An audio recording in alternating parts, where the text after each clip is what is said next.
1921 का वर्ष था। मोहम्मद हुसैन अपने छोटे बेटे इब्राहिम के साथ ब्रिटिश भारत के एक छोटे से गांव जौनपुर से मुंबई आया था। उसे पता चला था कि अमेरिका अब दुनिया की अवसरों की धरती बन गया है, जहां मेहनती लोगों को काम और इज्जत दोनों मिल सकती है। उस समय अमेरिका जाने के लिए एलिस आइलैंड से वीजा प्रक्रिया होती थी। मोहम्मद ने अपनी पूरी जमा पूंजी बेच दी, अपनी पुश्तैनी जमीन, 2 गायें और मां की विरासत की अंगूठी।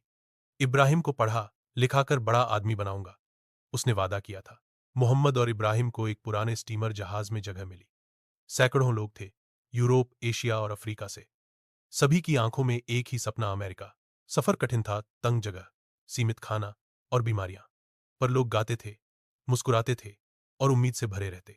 45 दिनों बाद वे न्यूयॉर्क के तट पर पहुंचे। दूर से स्टैच्यू ऑफ लिबर्टी दिख रही थी, मानो कह रही हो, आओ, तुम्हारे सपनों का स्वागत है। एलिस आइलैंड पर उनकी जांच हुई बीमारियों, नाम के उच्चारण और दस्तावेजों की। मोहम्मद का नाम वहां माइक हुसैन बन गया। इब्राहिम को इब्राहिम कहा गया। शुरुआत में मोहम्मद को मैनहट्टन में एक निर्माण कंपनी में मजदूरी मिली। इब्राहिम ने पास के स्कूल में दाखिला लिया। मोहम्मद रोज शाम थक कर लौटता, पर जब इब्राहिम अंग्रेजी में कुछ नया पढ़कर बताता, उसकी थकान गायब हो जाती। हालांकि अमेरिका में अवसर थे, पर नस्लीय भेदभाव भी कम नहीं था। लोग उन्हें ब्राउन स्किन्स, ओरिएंटल्स कहकर बुलाते। इब्राहिम को स्कूल में ताने मिलते, तुम क्यों आए यहां, लौट जाओ अपने देश।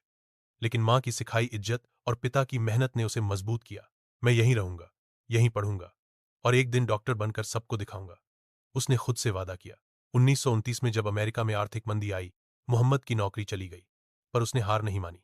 छोटा सा ढाबा खोला, हुसैन टी हाउस, जहां मसाला चाय और समोसे बिकते। धीरे धीरे वह इलाका एशियाई प्रवासियों का अड्डा बन गया। इब्राहिम ने स्कॉलरशिप पर मेडिकल स्कूल में दाखिला लिया। अंत में 1940 में मोहम्मद के इंतकाल के समय इब्राहिम ने उसका हाथ पकड़े कहा, अब्बा, आपका सपना पूरा हुआ, मैं डॉक्टर बन गया, ये देश अब मेरा भी है। प्रवास सिर्फ भौगोलिक यात्रा नहीं है, ये एक पीढ़ी की कुर्बानी और दूसरी की उपलब्धियों की पुल होती है। अगर आप चाहें तो मैं इस कहानी की अगली पीढ़ी या इब्राहिम की जिंदगी के और हिस्से भी विस्तार से लिख सकता हूं। क्या आप चाहते हैं?